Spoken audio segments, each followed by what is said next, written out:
Om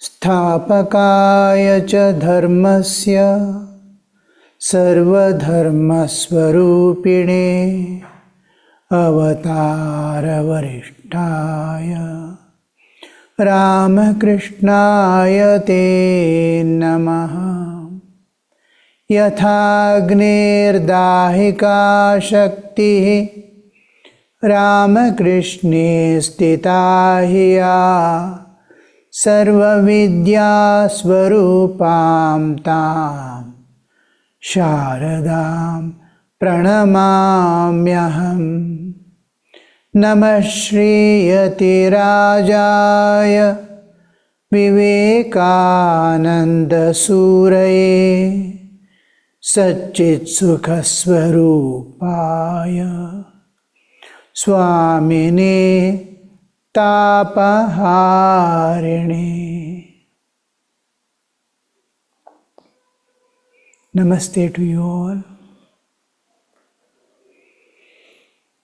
Bhagavad Gita. Dhritarashtra is sitting in his own throne in Hastinapura and listening the pictorial representation Sanjaya is making to him. The whole thing, he is giving the commentary what is happening with all loyalty and perfection. And the whole picture is brought of the whole war field. Duryodhana, looking at the Pandavas, he explains how is the Pandava Sainya. Looking at his own side, he goes on explaining how his Kaurava side is there. Both sides he has represented. And the last shloka we studied, the 11th shloka, is the last thing he utters during the Bhagavad Gita. No more his picture comes into the field of Bhagavad Gita. Now, after he finishes his description of the Kauravas, immediately the whole atmosphere, now which Bhishma is leading the army. Now, inside Duryodhana, a kind of guilt and fear is there. Anybody doing anywhere, anytime, adharma will never leave him at peace till he transforms the life for good and then starts the evolution. God or nature doesn't see what you have done earlier, a small joys and suffering he has to pass through. But what is he going to do now? That is the most important part. Suppose he changes. Sri Krishna later on we see in Bhagavad Gita, sadhureva samantavyaha samyak vivasito isa. The day he thinks he has not changed even a little, but continuously he is doing sin. Papakrit tamaha, among the sinners he is the topmost one in the world. Still, a thought comes in mind, I have to change my life and go in the right path. The day he thinks of it, not having changed a little, still that thought came in his heart and mind, I have to change now. Sadhureva samantavya. He is to be taken as a sadhu, a holy man, a noble person on this earth. Just because that thought has arisen, behind the thought is the lot of errors he has committed and awareness of its consequences. It is an experience. Though he has done all through sinful acts, he knows the consequences, what would happen to him. So this experience has given rise to wisdom. From wisdom, the new shoot has come up. So Duryodhana could not be transformed. His ego has not subsided. And ego has taken an evil tendency. If it was bad, all these people, Bhishma, Drona, Karna, and Kripacharya, all these people would have transformed him. Krishna was there, what more is needed? But he has become evil. Evil has to be destroyed by the Lord only. Bad can be converted. Good and bad are parts of nature. Evil is independent of nature. So this has to be dealt with. Now, because everything is beyond control, Bhishma knows in the heart of heart, Duryodhana will not win. We won't win because Dharma and Lord Krishna, Lord of the Supreme Lord of the universe, are on the other side. Wherever there is Dharma, though there is suffering, though there is lot of conflict, constant, you see Pandava's life, going to the forest, here, there, like beggars they have become in the world. But Lord is with them, nothing there to worry. So wherever there is Dharma, Satya Dharma, always they say, don't leave Satya and Dharma. Whatever situation comes, maybe the situations are training you, maybe it is making you stronger, or maybe God is teaching something, giving you knowledge. Accept it and walk. Nothing to worry. So here we see Bhishma knows what is going to happen. The ensuing consequences of war, he already knows Bhishma, because Krishna and Dharma is on the other opposite side. But as a leader, leading the whole warriors, being bound to the throne, and oath he has taken to protect the prajas and the throne is binding him. Though Duryodhana is, Duryodhana alone is evil, and his Dhritarashtra has become so intensely attached and vyamoha for his son is making him go in the wrong path. Gandhari also goes on telling her husband and son to change. But they do not change. Otherwise, whole of Hastinapura, all the prajas, why should they suffer? They should not. So Bhishma is trying to, the tradition which has come from ancient time flowing, Kuru Vamsha, he has to protect. He has to protect the throne, not the king. He has to protect the prajas, not Duryodhana. So he is there trying to do that, and he knows Krishna is there to take care of Dhritarashtra and Duryodhana. The Lord is there and he knows the consequences. So now, as a leader of the war, commander-in-chief, his part is just to rouse the spirit in his part. Fight, for it is your duty.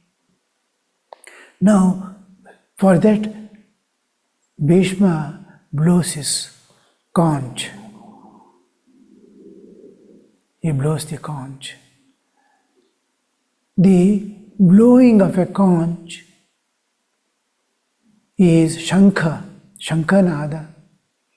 It is in that sloka, Tasya sanjanayan harsham Guru Vradha Pitamaha Simmanadham Vinodyochaihi Shankham Dadmo Pratapavan Tasya Sanjanayan Harsham. Arousing delight in the heart of Duryodhana. Duryodhana has explained just how his army is there, who are the fighters, great fighters, after describing the Pandavas. Now, Bhishma is able to see in his heart, because of his wrongdoings, guilt, and the conscience is already created a gloom in his heart. That gloom which is covering, now Bhishma has to scatter. It is like a sun covered with sun, such a powerful sun. Clouds, when they come, you can see in the rainy season, dark clouds totally cover, as if it is just before dusk, or just dusk has set and just before night. In the mid-noon, it will be becoming so dark that dusk is ending and night is beginning. Like that, in the heart of Duryodhana, the whole thing is covered. Gloom has sped. Now, as a leader, his part, his duty is to scatter this cloud of gloom in his heart. So he has to awaken, rouse the delight in his heart. Tasya sanjanayan harsham Kuru Vradha Pitamaha. He is Kuru Vradha. In the Kuru dynasty, he is the eldest among them. Kuru Vradha. And Pitamaha is grandsire of all the whole Kuru Vamsha itself, you can say, both Pandavas and Kauravas. He is the great grand sire of the whole Pandavas and Kauravas. Simmanadam yunadyochaihi. Uchchaihi. In a loud voice, Simmanadam. Simmanada, like a lion roaring. He roared once to rouse him from that gloomy awareness. Shankham Dadmo Pratapavan. The valiant, great, valiant power of the Kauravas. He blew the conch. Now, this shakes the whole, once the blowing of conch has from ancient times in Hindu customs and on the Indian land, we see blowing a conch is always invoking or inviting auspiciousness, Mangala. Now, any ceremony is taking place, they blow the conch. When it is dusk, just the sun is setting, night is going to come, they blow the conch. Sandhya has come.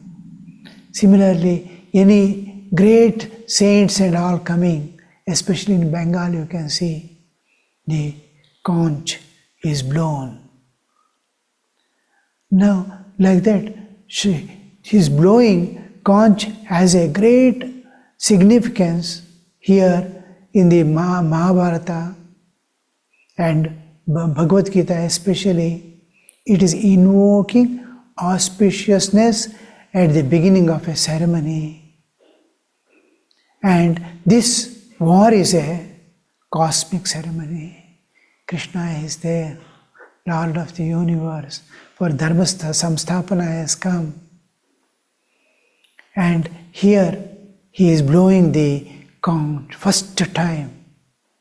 It is a sign of having the war begun. Bhishma is considering the war. He knows Krishna is on this.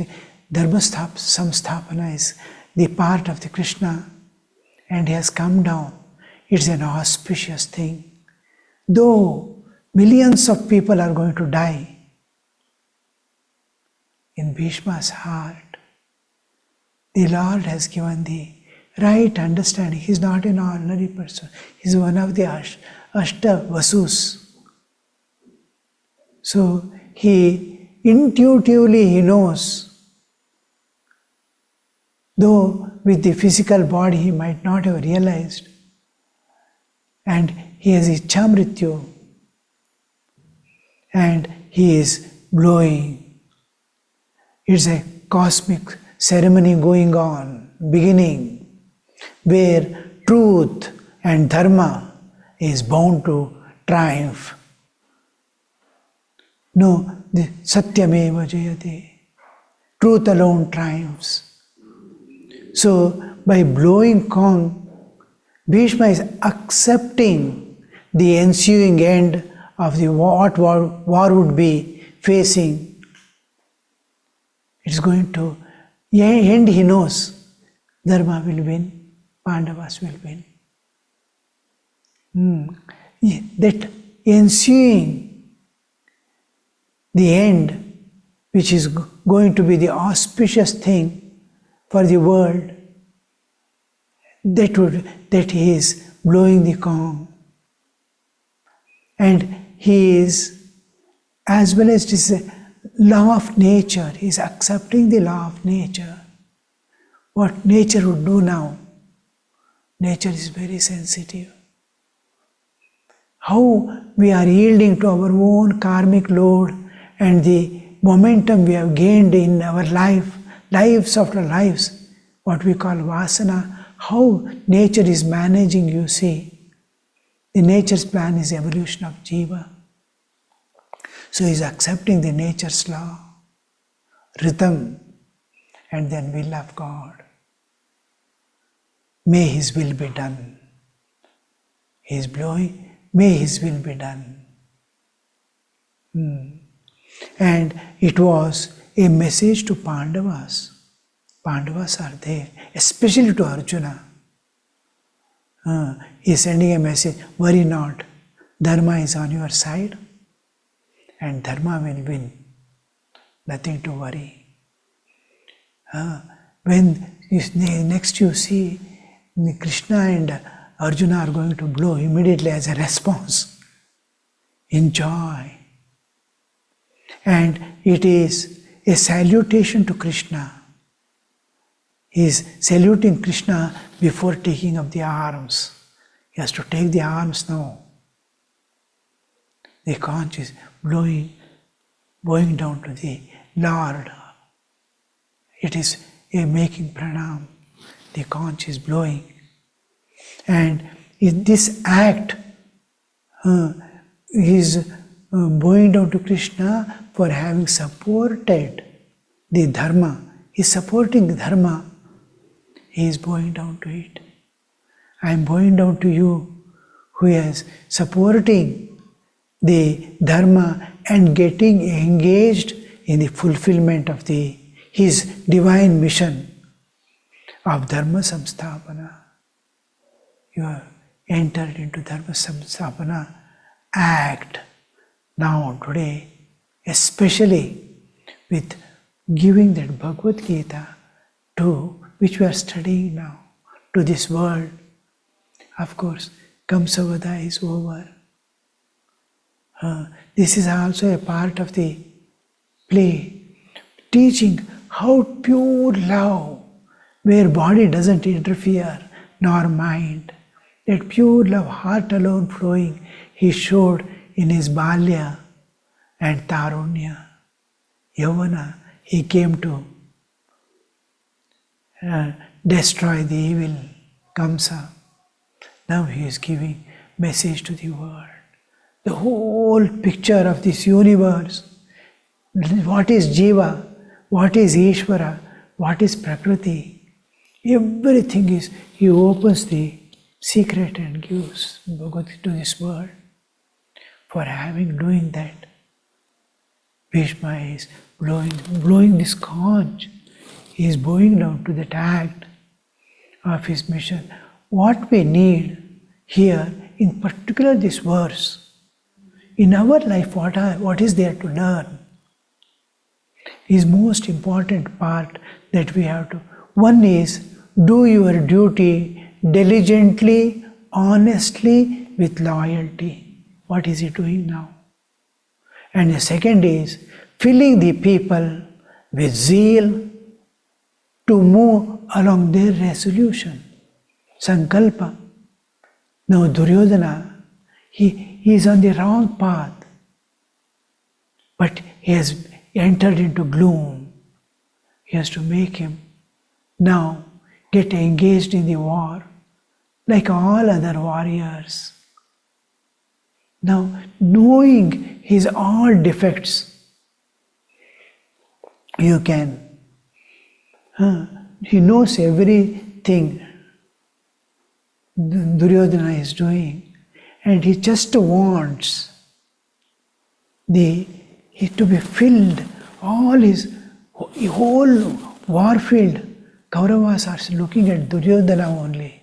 What would be the consequence? Now, this picture is most important for us. How he is filling his subject with the zeal.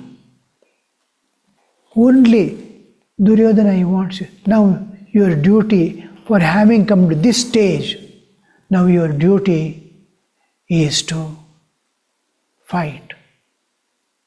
How he fills him with encouragement, fills with zeal, fills with confidence. Go. Whatever the nature and God is there to take care of the consequences. Now your duty, he feels. This is what we see in our lives. We have to, maybe my subject or my servant or the subordinate is in the wrong path. I have to give him that love and fill him with zeal so that he undergoes transformation by grace of God and entering into the field. Now, you see, the thing is, in our life, so I will just had left my ashrama for tapasya for first time. It was 1984. I had just come back from a training center and wanted to go for tapasya. With one of the brahmacharis, I entered into the deep forests. And after some time, the brahmachari returned. I continued to remain in the thick forest where there is no human inhabitation. And last, I was to come back. I had already sent the message to the headquarters and our own center. After some time, I'm going to come back. The time is ripe that I must return. Then I had to come out. A fisherman had come there for fishing. There was a stream, large stream, perennial stream in the top, where these people once in a way would come and do the fishing. Otherwise there is no human inhabitation there. I was in the Vindhya hills. And then I told I have to go back. Will you be able to help me to go to the railway station nearby? I have to go through the forest. I may not succeed in getting out of the forest. He said, I am coming from there. I will take you. After his fishing and all that, they will fry the fishes they have taken because it will start rotting. And then load it and all. Then he too brought me. And then he had a hut on the bank of Narmada. And there he took me and put me in the boat to take me across to the other shore. And some people, the boatman he requested to make me reach the railway station. This boatsman saw a person who is coming down on the banks and told him, this brahmachari wants, then I was a brahmachari, not in sannyasa dress. He said he wants to go to the railway station. The nearest railway station is Budni, a little away from, about 80 kilometers away from Bhopal. That person belonged to Bhopal. He had a vehicle, four-wheeler car. He said, I will drop you. Why Budni station? I am going to Bhopal. I will take you there. And then I will make you sit. You can stay for a day or two with us. I said, yes. And he took me there. And there was a stream about 4 or 5 kilometers away from his house. In the evening, he wanted to show that river and a beautiful place which 4 farmers have joined together and done. It's a barren area with stones and stones alone. No, you cannot see soil there. There, these 4 brothers have bought a land. It is very cheaply available. 5,000, 10,000 rupees per acre. They have bought. Their father had passed away because of cancer, and they had to sell their property to save him, spending all the money and selling the property. They did not have anything for living. And then they would come here and bought a small land of whatever remains, and then about 4 or 5 acres of land they have purchased.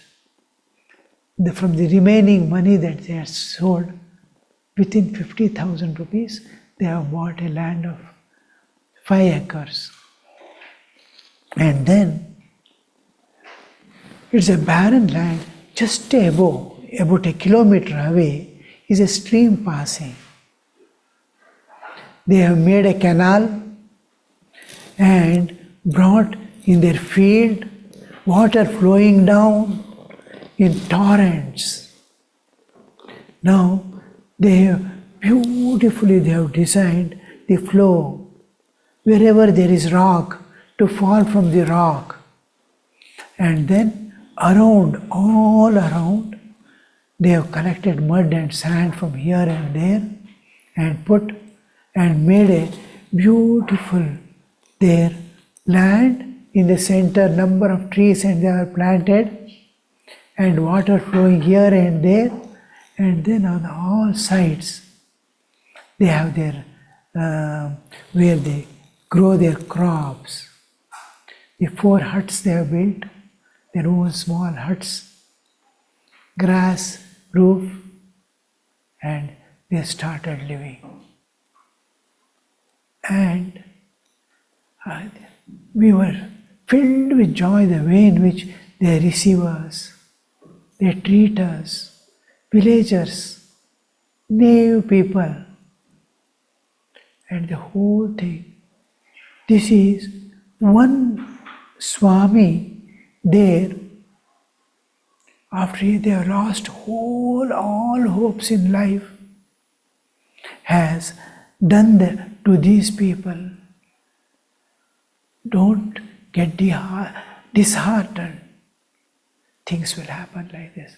One side, father is gone, mother is a widow, and she is not able to show her face outside, and children are on the street. One Swami living on the bank of Narmada said, go, leave your mother in the ashrama here. I will take care of her. You go, leave your children and family. First go and find a place where you can live and do. That one encouragement made them to build such a beautiful thing. And just see how the spirit awakens when everything is lost. Everything, gloom has fallen in the family. No doors are open. Everywhere darkness. In that darkness, that's one word of Swamiji. I will take care of your children and your mother. Go out. Find your own way. Begin with a prayer and go.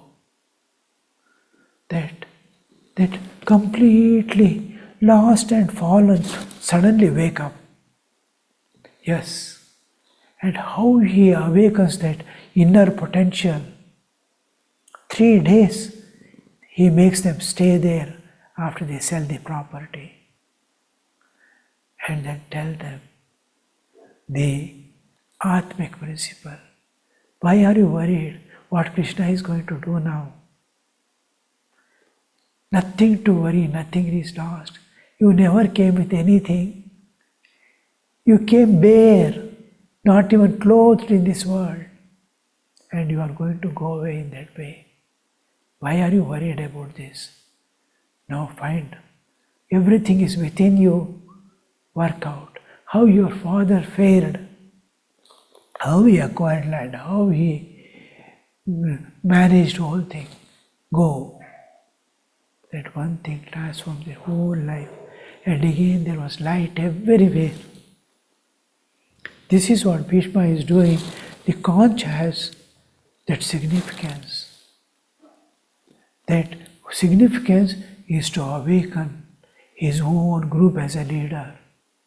Everywhere we have to do, knowing our subordinates are on the wrong side, because ultimately Satyameva Jayate. All that is well, all that ends in well is well. Now, whole thing is going to end in Dharma winning. So, 4 million people, warriors join, and 11 people will remain. 4 million. Bhishma knows what is the consequence. And then he is awakening. This is what we have to learn. When we take up a family leader, we become a leader of an institution to keep everyone awakened to the occasion, to the time. All right, this much will for today. I'm in Bangalore, so the things are going on. Yes, there is a question. Read. Pranam Swami, can you explain the difference between bad and evil? Why is evil not part of nature? Oh, now it is just like everywhere you see where nature and divine come together. When Chaitanya and Jada come together, something shoots up which neither belongs to Chaitanya nor this one. Now you see, when you sleep, when you enter into deep sleep, you don't have time and space. You are completely in something like a shunya, but with total fulfillment and joy. You are sleeping, you are withdrawn. Now you are enjoying that. This is your spiritual existence. When you start waking up, you cover the causal body, subtle body, you come to dream state, you cover the physical body, come to the waking state. The moment you come to waking state, the ego shoots up. Where from this ego came? Ego neither belongs to Chaitanya nor to the bodily existence, Jada. It neither belongs to the consciousness, Shuddha Chaitanya, nor to the bodily existence. The ego comes up. When you sleep, the ego dissolves. You see, same way when universe comes up, with universe, good and bad are parts of nature. They can be interchanged. It is only qualities that make good and bad is not there in nature. We, in human consciousness is there, what brings me happiness and freedom and joy is good. What brings me suffering, bondage is bad. So acts bad and good, nature is action and reaction. Whatever you do, reaction is. Throw a ball, it comes back. That's all the law of nature. Action and reactions are equal and opposite. You are doing action. Where from the ego comes up is the most important part. Ego neither belongs to Chaitanya nor Jada, but it appears. And surrender of this ego, dissolution of this ego is enlightenment. When the ego is totally dissolved, you are in Nirvikalpa. So that's why we don't find ego, kartritva, bhoktritva, or jnatritva when you enter into deep sleep. Because of that, you are entering into the cosmic consciousness, Vishwa Chaitanya, the Lord of the universe. You are becoming one with that as divinity. How beautiful you see. Just like ego comes up in us, which is evil in me, and destruction of this ego, surrender of this ego is where we get immediately enlightenment. Ego dissolves, you know the transcendental aspect of this universe. You know you don't need Guru to tell you Aham Brahmasmi. You will start telling Aham Brahmasmi. So like that, at universal level, good and bad belongs to nature, which is a quality superimposing a human existence. And this is not there in animals also, because karma adhikara is not there for any life. Even gods and goddesses, they don't have karma adhikara. Whatever they do, it will not become karma. In animals or in beings, if a dog bites, it will not become karma. Like that. But this evil is independent of this ego. In us it is ego. In nature it is evil force. Kamsa, Ravana and all this, God had to come down and destroy. The destruction is of only guna and karma, guna, karma and sharira, which has given the ashraya. That soul is not going to be destroyed. It cannot be destroyed. The capital S soul, not the Western soul. In the Western, soul means other than body and mind, bodily existence. Mind, intellect and antaranga, they call it as soul. But in Hindu context and Indian context, soul with capital S is the self, Atman, which is indestructible. So this, that soul of the evil being, evil is a quality presented. Then it has come of, it is a manifestation of ego only, evil. The ego has turned from bad to worse. Bad to good it can turn. Bad to worse, to the utmost expression of ego. It becomes evil. So it is destroyed by Lord alone. Lord comes to destroy this evil, but it's for good. And who bears that evil also? He enters the eternal peace and eternal bliss, because Lord has removed his bodily existence, which is giving support, it enters into him. Okay, we'll end today's this one.